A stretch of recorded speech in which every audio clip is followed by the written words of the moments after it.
Just a few announcements today, my friends. Today is Divine Mercy Sunday. It's a rather newer devotion in the church. And Art Bammer is a parishioner here, is going to give a talk on what Divine Mercy is from 1:30 to 2. Or thereabouts, and his talks are always enthusiastic and informative as well. So he'll talk from 1:30 to about 2. Then we'll have quiet exposition, holy hour, from 2 to 3. And then at 3 o'clock, we'll have the sung version of the Divine Mercy Chaplet. And then close with benediction. Also, the Adoration Chapel, starting this week, I'll have a prayer intention box in there. And simply put your intentions in the box. You don't have to sign your name. I'll be the only ones dealing with those. But at the end of the month, I'll shred those, and then I'll have a Mass once a month for the intentions that are in the prayer box. So I don't put your name on it, but no one's really going to be reading that. But it's a wonderful way to have your petitions prayed for, and then I'll offer a Mass at the end of the month. With that, there's some openings on Thursday afternoon. If you are free to be able to spend an hour at Adoration, it's a wonderful thing, my friends. And if it's mid-afternoon, I think from noon to 3, there's some openings. So if you're free, give the rectory a call. And finally, for those that have given to the Lenten Appeal, thank you. Thank you. For those who haven't, please do so, because we're very below our assessment numbers, and we really do need your help. So if you haven't given, please give some thought to it, and please do, because it would certainly help our parish out. Thank you. Today's gospel is talking about doubting Thomas. And Billy Crystal was in an airport, and somebody came up to him. I think he was getting coffee or something. And somebody said to him, sir, you look exactly like Billy Crystal. He said, have you ever heard that before? He said, yeah, I get that occasionally, he said. He said, I bet you wished you had his money, didn't you? And walked away.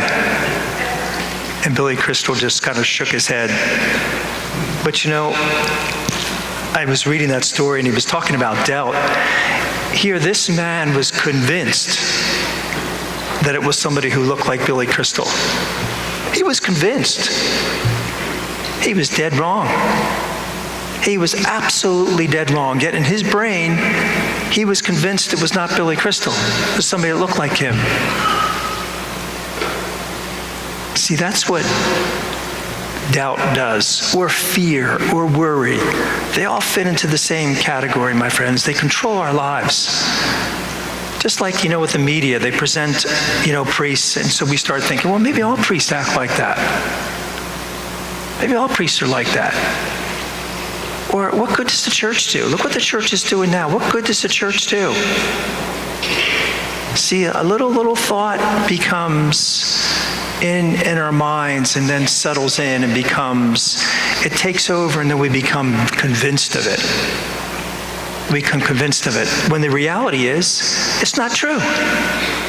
It's not true. We have to be very careful with doubt, my friends, all of us, especially when it comes to our faith. If we're doubting, we need to do something about it. We need to do something about it. We need to read some positive articles on it. We need to pray more. We need to read some stuff on our faith, on what it does. See, when we'll start reading some more positive things, all of a sudden, the doubt starts getting pushed out of our lives. You can't just get rid of it. You have to replace it. Same with fear. You can't just get rid of that. You have to replace it with something positive. I was reading some articles about this whole concept, and one of them was talking about birds that fly over the desert. And they said there's two birds that really fly over a desert, and one of them is a vulture. He said vultures, of course, thrive on dead and decaying things. They see something decaying or dead, that's where they're attracted to. He said the hummingbird feeds on blossoms and flowers in the desert. We look out there in the desert and all we see is sand, cactus, and the sun. But on those cactuses are little flowers. And you see, that's what the hummingbird sees, and that's what they feed off of. And that's what we need to do. We need to feed off of some positive things, not things that are decaying, like our doubt, our fears, our worries. We need to feed off something, and we have to look for it. It takes effort. But that hummingbird, it sees those flowers and it goes right to them and it feeds off it. You guys, most of you have heard of Bobby McFerrin and that smash hit. What's the name of that? Don't worry, be happy. Yeah, it's a cute little song. It's a catchy thing. But McFerrin was thinking at one time to become an Episcopalian priest.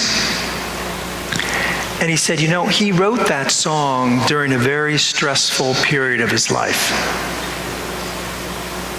He said he was just stressed. Everything was negative, nothing positive. And he said he needed something to snap him out of this. He said, so I wrote this song. He said, I wrote the song for me, to force me to start looking at things that will make me happy, is why he wrote that song. He said, I had all these worries, these fears, these doubts. It was like a rocking chair. It gave me something to engage my mind, but it didn't get me anywhere. He said, when I started looking at things that make me happy, it started changing. It started changing my life and my perspective. There's an article I wrote. It was entitled, Blessed Are Those Who Believe. And it said the believers are healthier, happier, and generally more effective in relating to others than those who doubt and cynics. Interesting, isn't it? They're healthier, happier, and more effective in relating to others. And it makes sense, doesn't it? Because when we doubt and we get that sarcastic nature, what's it do? Tears us apart inside, keeps all this negative inside us, doesn't it? He said, it's they who move the world forward, for there's power in believing that the power of the unbeliever will never know. He said part of that power is seeing and believing. He said the converse is true. He said those who don't believe can't see. He said, but believers see in a beautiful, wonderful way. And he said it helps their lives in tremendous ways. And he ended his article saying, so I say it again, blessed are those who believe. And so today, my friends, it's good for all of us this week to look at our lives and kind of push out or replace all that negativity and doubt that finds a home within each one of us. God bless you.